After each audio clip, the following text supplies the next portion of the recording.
You're listening to the Elevate Your Call to Service podcast. Here you'll gain tools to lead proactively, conquer overwhelm, and revitalize your law enforcement teams and your agency. We're your hosts, Michael and Cathy McIntosh. Mike is a retired sheriff and current division chief in the Denver metro area with nearly 40 years of law enforcement experience. Cathy is a business and branding expert and a longtime law enforcement wife with a unique perspective on the human side of law enforcement. Together, we share a powerful blend of practical experience and insightful roadmaps to help you elevate your call to service. Welcome back to the Elevate Your Call to Service podcast. We are excited to be with you today. And Mike, you had a crazy little adventure recently. What happened? Yeah, I drive many miles over the course of the week, just from where we live and where my job is. And, you always, when you drive those kinds of miles, when you arrive safely at work and you arrive safely at home, you're thankful, right? Right, for It sure. can be crazy out on the road. So I arrived very safely at work, and I'm backing into a spot there in the parking lot where I work, and as I'm backing up, I hear this pop, and then the back glass of my Tahoe shattered. And come to find out, when they had trimmed the trees back there, they had cut it flush, but there was a pretty good size, probably 1.5 to 2-inch branch that had been cut.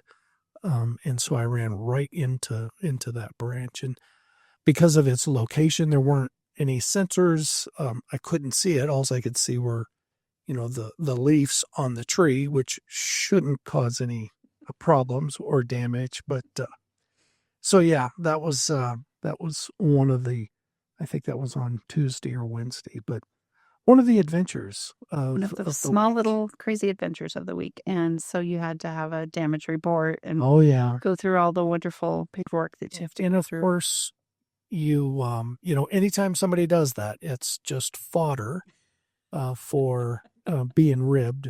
Yeah. During the week. So Yeah. but it's all done in fun, and it's I appreciate the fact that there's people around there that will humble me when that needs to take place. This is an interesting lead into the topic that we're going to talk about today. And Yeah. we're going to be speaking about adaptability in the workplace.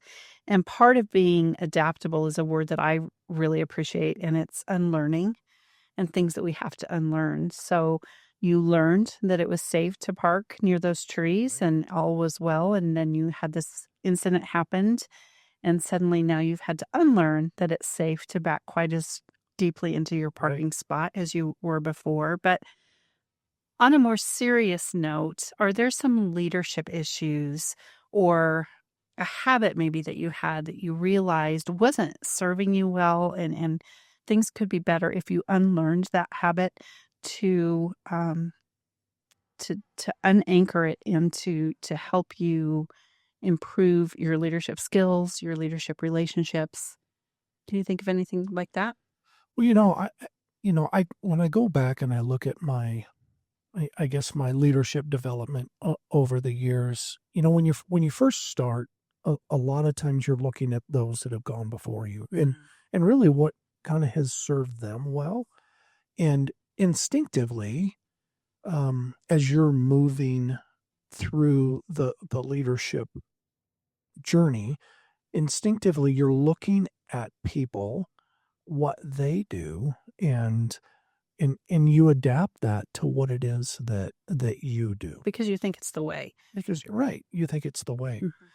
Mhm. But as you learn more about leadership, you also realize that just because they're doing it that way and it's served them well, one, it may not serve you well, depending upon what it is, that leadership style. You may not be able to pull it off the way that they do. And two, is it really serving them well? Is there a better way to lead? And so certainly early on in my career, first coming up as a sergeant, um, that's really a time where it, there's some, I guess, for the lack of a better term, there's some trial and error things, Mhm. when you're trying to learn how to lead. To find your way, Yeah. as a leader. And so it's things that you did then that I no longer do because they didn't serve me well, Mhm. um, as compared to the things that I do now. But there's that caveat that there's always learning that's going on. There's always things that, even today, that I still learn and need to adapt to, Mhm. as we find, well, maybe that's not working. And sometimes it's not working because generational gaps that we have. Mhm. Being in the workforce as long as I have, there's um, 3 or 4 different generations that are coming into the workplace.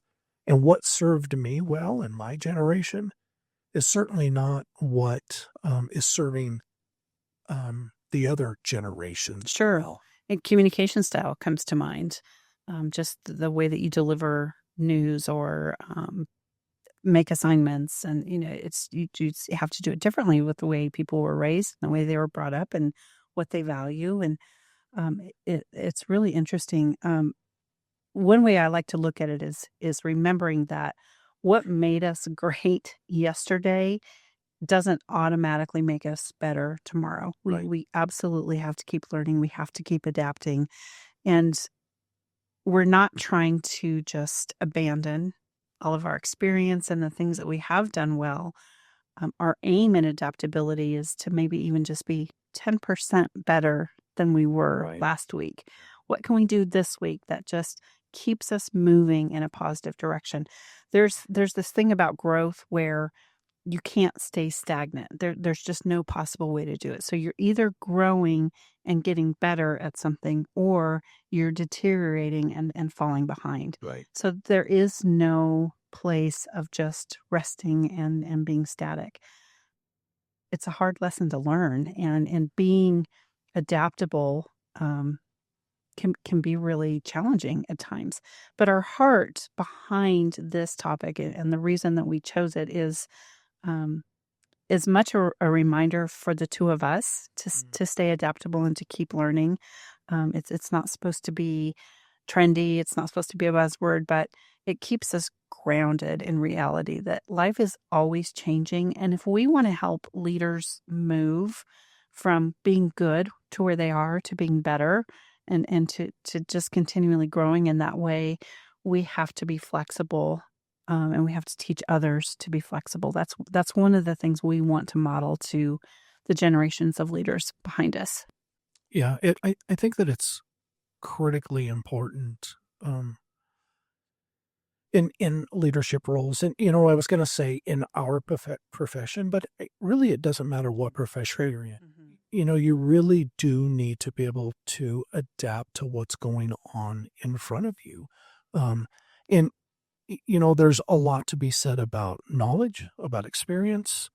um, Use that as a resource, but don't solely rely on just that. Mhm. As you see something in front of you, what's going to be the best way to approach that? Um, I love sports. I think that one of those great analogies, that I've always appreciated is in baseball. Some people don't like baseball because it's a slow game. The thing that I really like about baseball is it's a thinking game. For sure, there's so much strategy in it. Every pitch, you really have to know what the situation is, because wherever that ball goes or doesn't go, there could be a reaction to that you need to make in order to make the play, to make the out, to hit the ball, to uh, react to that passed ball that just went by. Where are you out on the base path?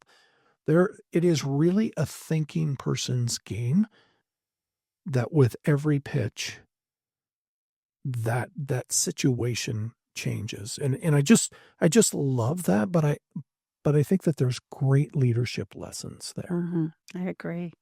And being adaptable is something that we have to do by slowing down enough, not necessarily coming to a full pause, but being able to think clearly about, and if I take it back to baseball, where everybody is on the field. Is there a runner on first? Is there a runner on third? How many outs are there? Right. And then what's the history of this batter that's at the plate?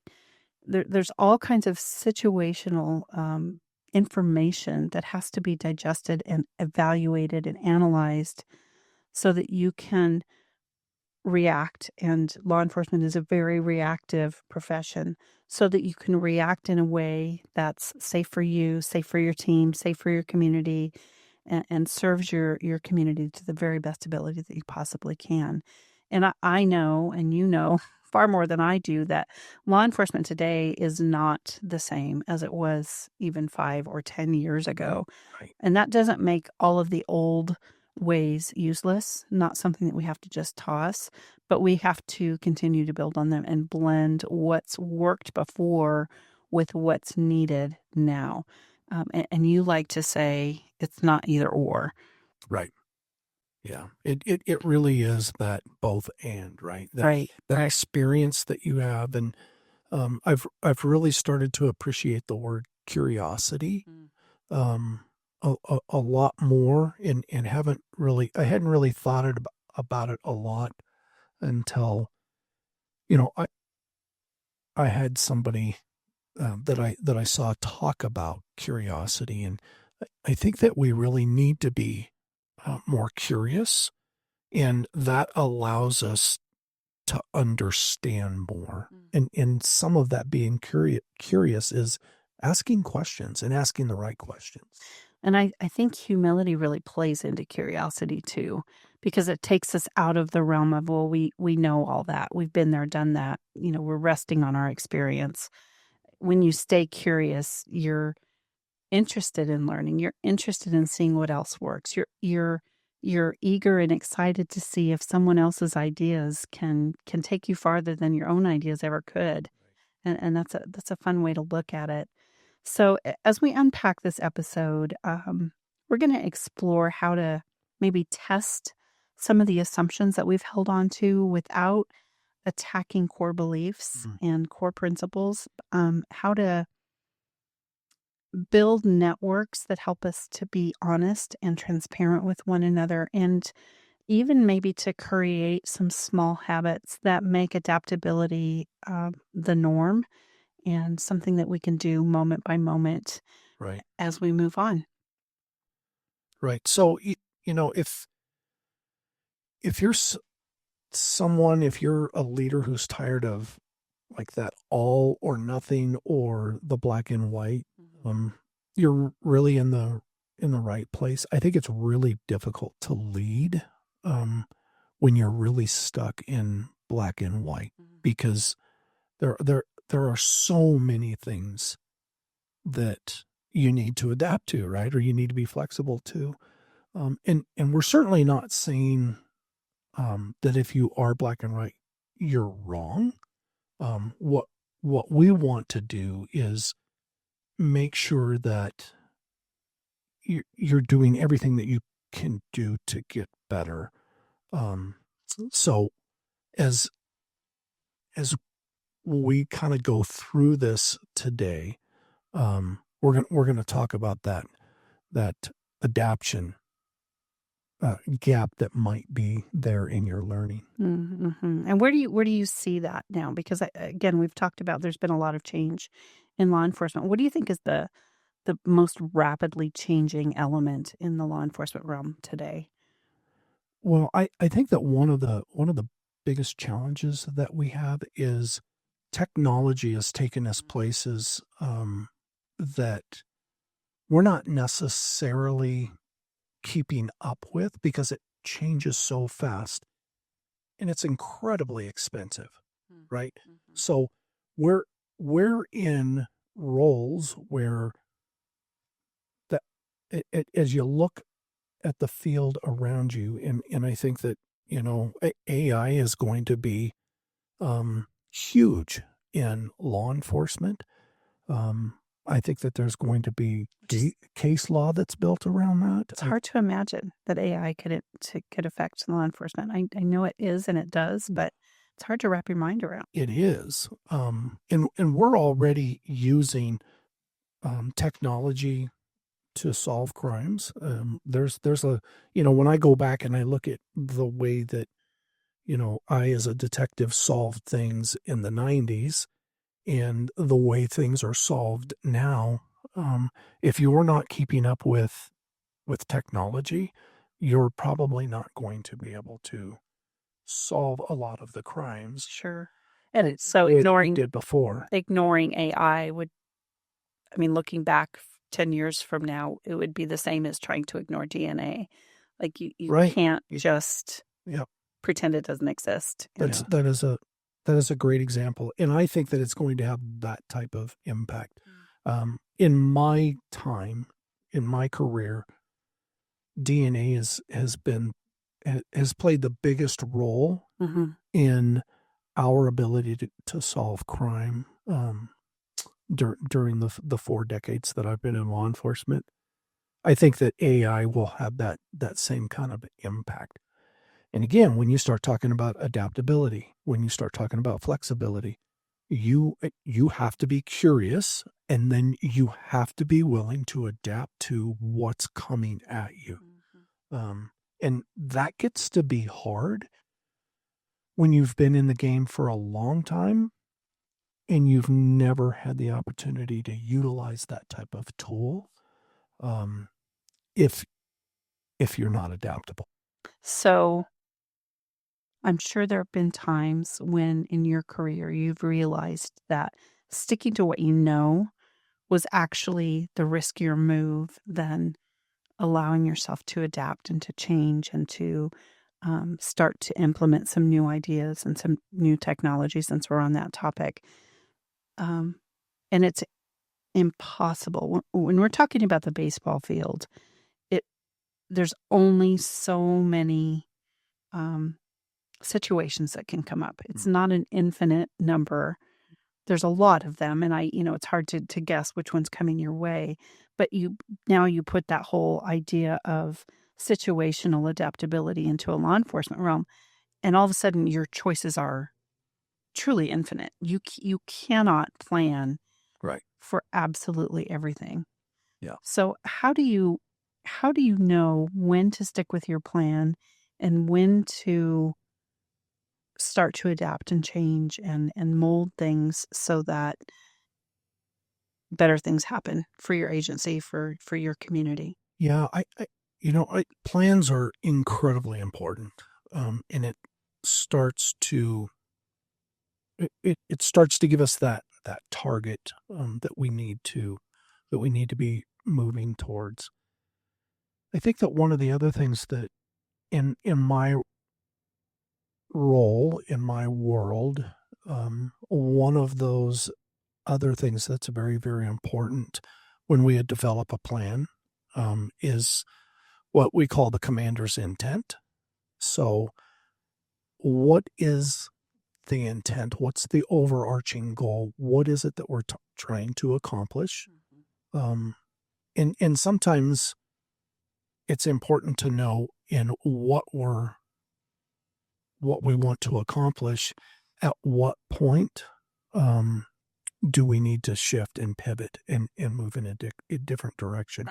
And that commander's intent, that goal that we're trying to get to, allows us to be flexible in our plan. So when you say stick to a plan and you start to talk about folks who are black and white, they're going to go through all of those steps. They're going to go through A through Z, or 1 to 10. They're going to make sure that they hit all of those steps. And sometimes they'll do that to a fault. When we talk about adaptability, it is, when you get to step 3 or you get to step B, C, D, and the situation's changed because something's been tossed into that you didn't necessarily anticipate. Mm-hmm. Being able to adapt and be flexible to continue to understand what the commander's intent is, what our goal is, and then moving in that direction, but moving that plan as you're moving in that direction. You're coming up with that new plan. Now, with most plans, there's in our world, there's also usually contingency plans that are set in. And those would be the things that we anticipate might throw an obstacle or a wrench in our plan. And so it gives us already kind of a direction to, if A happens, then we're going this direction. If A doesn't happen, then we're going the other direction. So when I've been on special operations, I don't know that I've seen a plan that we've been able to go A through Z without deviating, without being flexible, without being adaptable at some point. So you have to keep going back to the commander's intent, as you said. What's our main objective here? Right. Are we trying to release a hostage? Are we trying to get someone arrested? Are we trying to, whatever the situation is, and keep that goal in mind? Right. It reminds me a lot as you're talking about that when we talk about mission and vision and goal setting. The mission and vision are your guardrails. And as you pursue a goal, you have a lot of wiggle room in between those guardrails. You can make a lot of changes and do a lot of adapting, but your ultimate goal, your ultimate vision, your ultimate mission doesn't change. Yep. It still is what it is. How you get there can't change. Yeah. Even when you drive to work, you can check your GPS and see, which route has the most traffic, and you're just going to choose the best route for you at that point. And I know that Intel always plays a huge part in everything that you guys do in law enforcement. And I know tactically, Intel can force you to change your course. And maybe your goal was goal A, and you have to even change it to now goal D, because there's so much new intel and so much more information that you didn't have when you made the initial goal. So I'm sure that this happens regularly, especially with your special teams and your special units. But how does that play out for you when you start to get more intel and you have to revise on the go? Yeah, fortunately enough, data, intel kind of drives our plan to begin with. And then we start to make contingency plans based upon, well, what if our data sets change, or what if our intel changes a little bit? So we continue to tweak that, even after we come up with the draft plan. We'll continually tweak that if we gather additional information. And it's the same in leadership. I mean, leadership absolutely has definitely tactics involved in it. For sure. You have to just really be mindful of who you're impacting and when and how you're staying safe. Yeah. I want to lean back in to something you said a little while ago in your affinity toward the word curiosity. And if you were to try to develop curiosity within yourself, and you have team members who have other ideas or other thoughts or other methods that they might want to present to you as a leader, it can be really easy to start taking new ideas as criticism. So how do you balance that that need to be curious with training yourself to not take every new idea that's presented to you as criticism, as somebody that's trying to tear you down or tell you that you're not doing a good enough job? How do you balance that? And maybe that's my issue and not yours, but No, it, it's definitely not just your issue. Um, I, I, I would say that that's probably one of the areas that I constantly have to remind myself that if they're asking questions, that's a good thing, right? It means that they care, that they want to be safe, that they want to be better. And so I always go back to most of the time I'm around people who I know that in their heart their intentions are good. So it's huge. that just that's kind of the start of that for me. And if I can keep that in the front of my mind when maybe I start to get defensive about why are they questioning me on this? It's not that they're questioning you. It is they're curious. Their intentions are good. There's reasons why they're asking those questions. And it's it's one of those things that we should we should seek. Um, but it's also one of those things that it's hard to develop the the ability not to take that defensive and not to take that critical. I think too, adaptability knits itself together with trust. If you have a team that you can trust and you've already done the work of creating and building a team that has trust with one another, I feel like it's easier for team members to make suggestions without feeling like you're just going to be dismissive of Right. those suggestions. It also helps that team member come to you with different ideas because they know they're not ripping you apart. You know that they've got good intentions in heart. So trust is a close tie with adaptability. Um, but how do you, again, this is a balance question. How do you balance all of your experience and all of your know-how that you've accumulated for a very long time with somebody who's new to the team, who's coming in with fresh eyes, who has some different ideas, who's willing to talk about those ideas?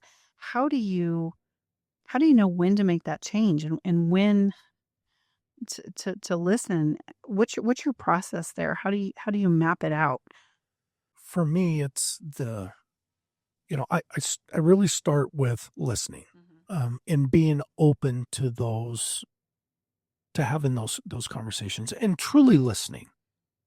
Um, one of the things that I will often do is, especially if I'm talking with new patrol deputies, is I tell them the last time that I was a patrol deputy was 1990 through 1995.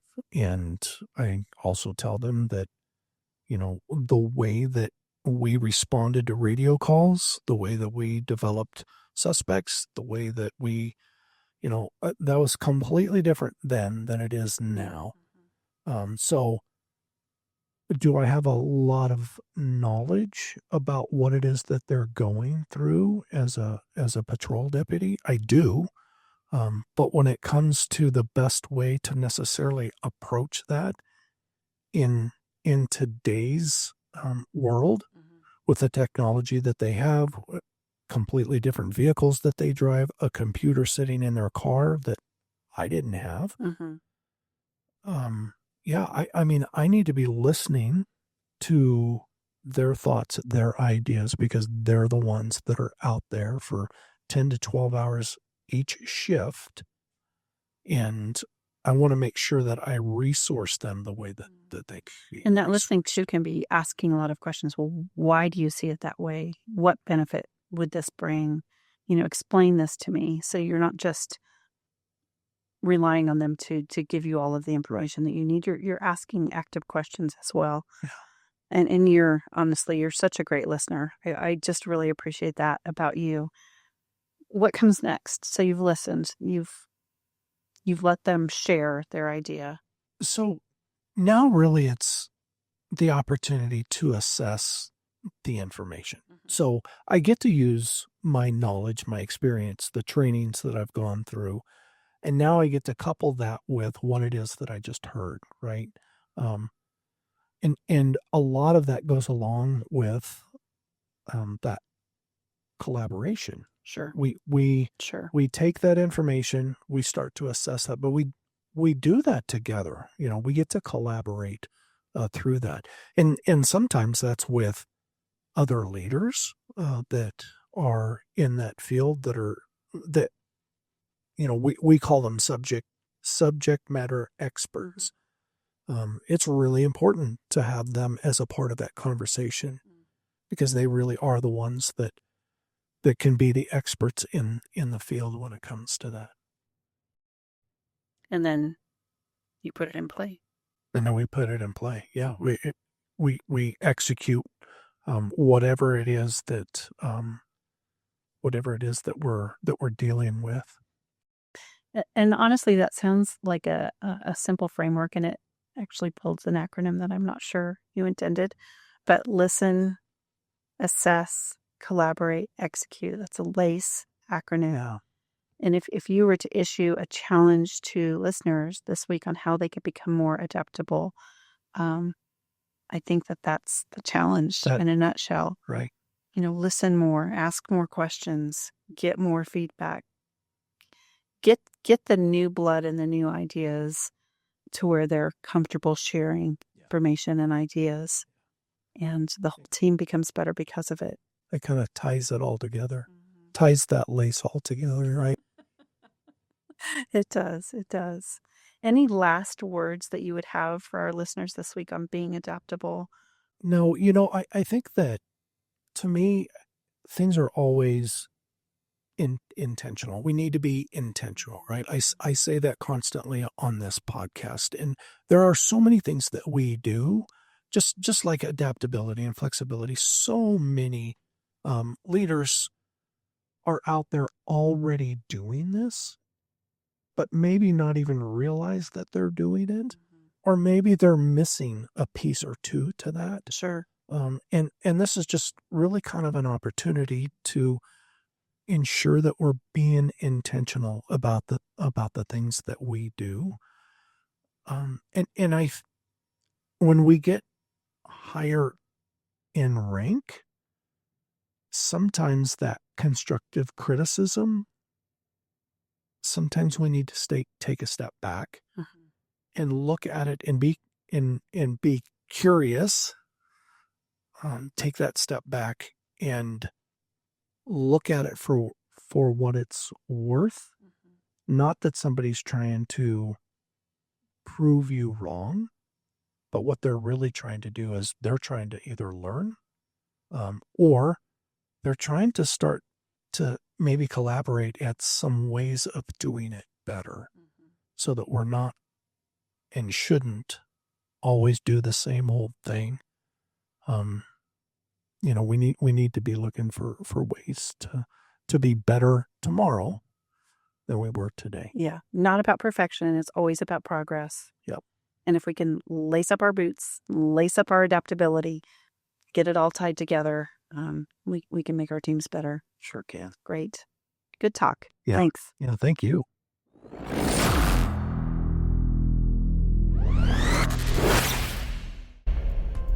Ready to build a stronger team, improve your reputation, strengthen officer safety, and recruit top talent?